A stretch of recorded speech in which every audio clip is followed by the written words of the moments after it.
그죠? 결국은 뭐예요?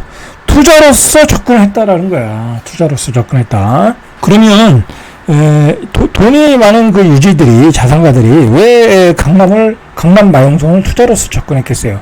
투자할 데가 없어서. 그죠? 투자할 데가 없어서. 그리고 상품의 희소성이 있으니까. 그죠? 희소성이 있으니까. 이거는 부동산은 증가하는 게 아니잖아요. 그죠? 그리고 앞으로 수요는 무궁무진하다. 그렇게 생각하는 거예요. 주식보다는 낫다고 생각하는 거예요. 그래서 갭 투자를 했다라는 거예요.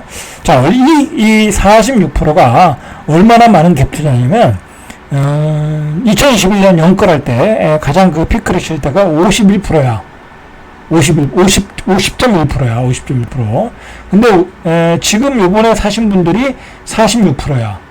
그러니까 거의 비슷하죠. 엄청난 투자가 들어왔다는 거예요. 그 중에서 용산구는 66.5%, 서초구는 51.6%. 그러니까 강남의 부자들이 예를 들어 지방의 유지들이 용산에 하나 더 산 거야. 예? 그렇게 보시면 되겠죠. 자, 고가 아파트로 갭 투자했다. 그죠? 그러면 정부가 그동안 폈던 정책, 그 둔촌조공에서 시작된 부동산 부양 정책이 성공했냐? 실패한 거죠. 그죠? 결국은 강남의 부자들이 투기를 도와준 거죠. 그죠? 정부의 정책이 강남의 부자들이 투기를 하게끔 부추겼고, 그리고 강남의 아파트 가격을 또 폭등시켰잖아. 그죠? 강남의 부자들을 더 부자되게 만들어줬고, 지방과 서울의 부동산을 양극화 만들었고, 그죠? 양극화 만들었고, 강북과 강남의 아파트를 양극화 만들었고, 그리고 강남의 아파트 가격이 폭등하니까 강북 인근에 있는 A급지, 예를 들어 광장동, 광진구, 그 다음에 성동구 그런 데에 아파트 가격을 폭등시켰고, 그죠? 그 다음에 분양가를 폭등시켰고, 정책은 실패한 거다. 그죠? 그렇게 봐야죠. 그러면은 정부가 어차피 시장 경제를 추구했다고 하면 지금은 강력한 대책이 나와야 되는데 역시 강력한 대책은 안 나온다. 그죠? 안 나온다. 라는 거죠. 정부는 그냥 즐기고 있는 거죠. 이제 집값이 많이 오르고, 그리고 건설회사들이 PF가 다 해결되고, 미분양이 다 털리고, 그러면서 그렇게 되면 서울 아파트 가격이 급등을 하게 되고, 또 이제 수도권으로 9월달 정도에 번지게 되고, 자, 그러면, 지방에 있는 사람들이 뭐라고 그러겠어요? 대구, 대전, 광주, 야, 너희들은 뭐 하는 거냐, 도대체? 지금 지방은 불만이 어마어마하게 많거든요. 그저께 신도시 발표하면서도 지방 소멸을 부추긴다. 1,2억 체제로 가면서 지방 소멸을 부추긴다라고 각 광역시의 신문들이 사설을 썼어요. 각 신문들이 사설을 썼다라는 건 그 지역의 어떤 언론을 대표하는 거잖아요. 그죠? 그걸 정부가, 청와대가 읽지 않겠어요? 귀를 기울일 수밖에 없어요. 그죠? 그 신문이 그런 논조로 간다는 건 그 지역을 대표하는 거예요. 그러면, 지방도 좀 어떻게 좀 살려줘야 되는 거 아니야? 이제 그렇게 나오겠죠. 그죠? 그렇게 나오겠죠. 그러면 이제 지방에 대한 규제를 풀어준다든지, 그렇게 하겠죠.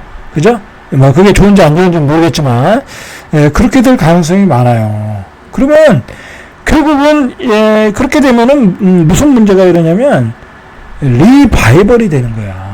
문재인 정부, 좌파 정부에서 전국의 집값을 급등시켰던 그 저금리로 인한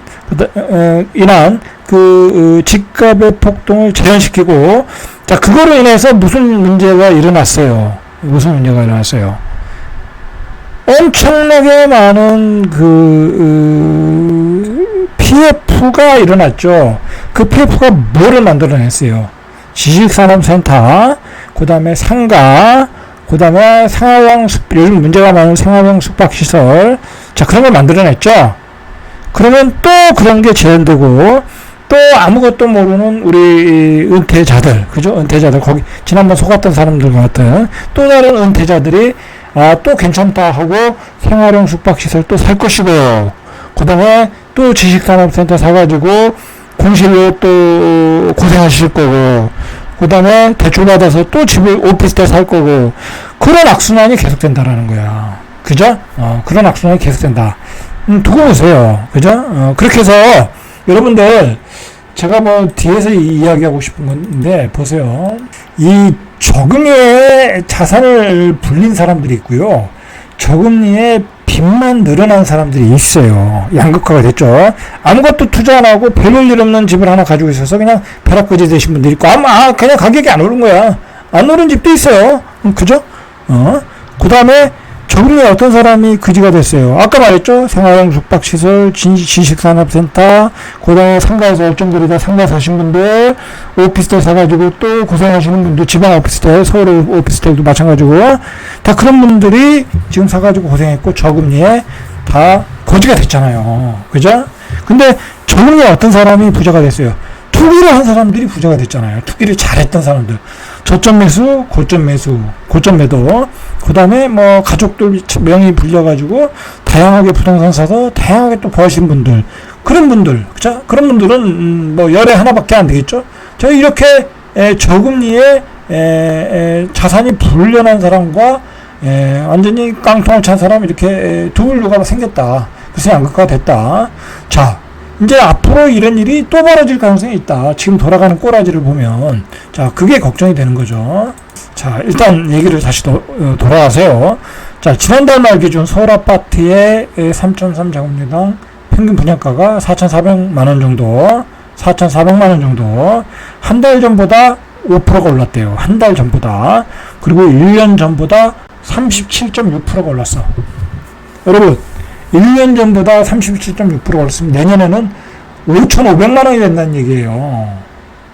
이게 강남의 아파트 분양가가 아니에요, 여러분들. 평균 분양가예요, 평균 분양가. 이제 내가 강북에서 분양받으면요, 16억, 17억 주고 받아야 된다는 얘기예요.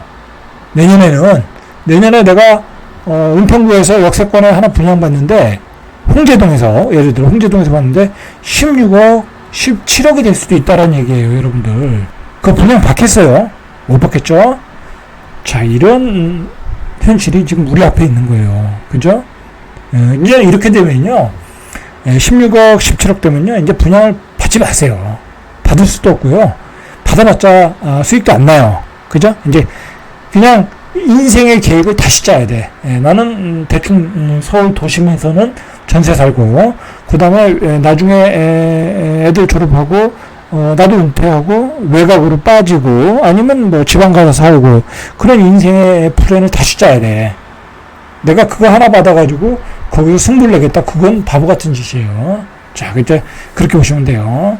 자, 이렇게 분양가가 폭등하고 있다. 자, 현재도 10억 정도는 있어야 서울에서 5구를 분양받을 수 있어요.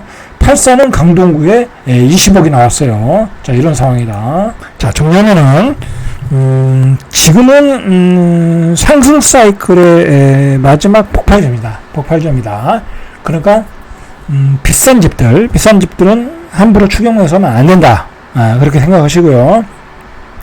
그리고 이게 상승이 어느 정도 폭발하면, 거래가 터지면은 어느 시점부터는 거래는 죽을 수밖에 없다. 계속 이어질 수가 없다라는 거예요. 이 가격 자체가. 그러나 앞에서 봤듯이 분양가는 분명히 오르는 추세이다. 오를 수밖에 없는 추세야. 서울 수도권은 소수의 1%가 땅을 많이 소유하고 있고 인플레이션 오고 있기 때문에 오를 수밖에 없는 추세다. 그러니까 수도권 같은데 그 신축구, 준신축구 분양가와 비교해서 앞으로 분양할 가격에 비해서 상대적으로 아직은 저렴하다라고 생각하시면 내 집 마련을 하셔라.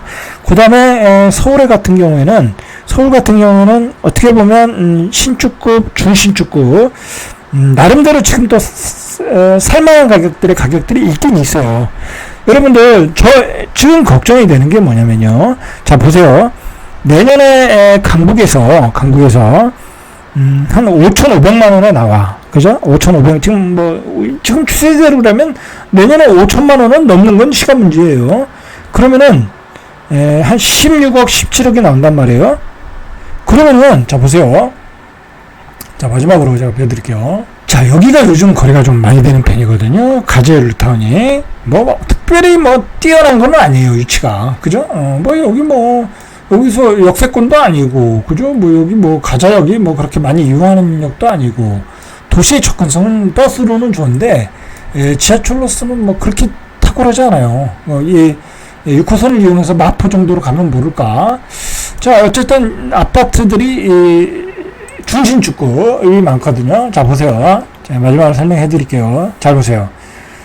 자, 이게 아마 이게 분양가가 한 4억 정도 돼서 4억 5천 뭐 그렇게 보는데 지금 11억, 12억에도 거래가 많이 되고 있거든요. 이게 사실 이 가격이 많이 거래가 되는 가격은 아니에요. 그죠? 이 동네 수준으로 봐서는. 그리고 전세 가격도 6억인데 자, 이게 거래가 많이 된다. 이게 우리가 어떻게 생각을 해야 되냐면요. 이 분양가에 대한 두려움이에요. 내가 앞으로 이 지역에서 이거를 여기도 뭐 분양이 예정되어 있네요. 이거 얼마나 할지 모르겠어요. 이게 자 여기 예정이 되어 있고 또 그리고 또 분양도 많지도 않아. 자, 이제 은평구 같은 데서 이제 분양이 나오겠죠. 거기서 예를 들어 한 15억 정도에 나온다. 라는 두려움이 있는 거예요. 그죠? 지금 돌아가는 평균 분양가가 지금 4,400만 원이니까 지금 평균 분양가보다 이 가격이 싼 거예요. 그러니까 이 가격이 들어오는 거예요, 지금. 이 사람들이 머리를 왜 안 굴리겠어요. 그죠? 자, 이것도 보세요. 이건 조금 더 새 거, 10년 차잖아요. 그러니까 13억까지도 들어오는 거예요. 지금 8월 달에 거래되는 거 보세요. 그죠? 이런 것도, 어디죠? 센트럴 차이. 자, 이런 것도, 예를 들어, 이거 몇 년 안 됐죠? 4년 차. 자, 이런 것도 13억에 그렇게 해서 들어오는 거예요. 그죠? 그런 두려움, 그런, 인프레에 대한 두려움 때문에, 지금, 이런 신축급, 준신축급이 막 들어오는 거예요. 그죠? 그래서 제가 걱정되는 게, 내년에 15억이라는 분양가 15억, 16억, 17억이 나와버리면 이런 아파트의 거래가 또 터질 가능성이 있어.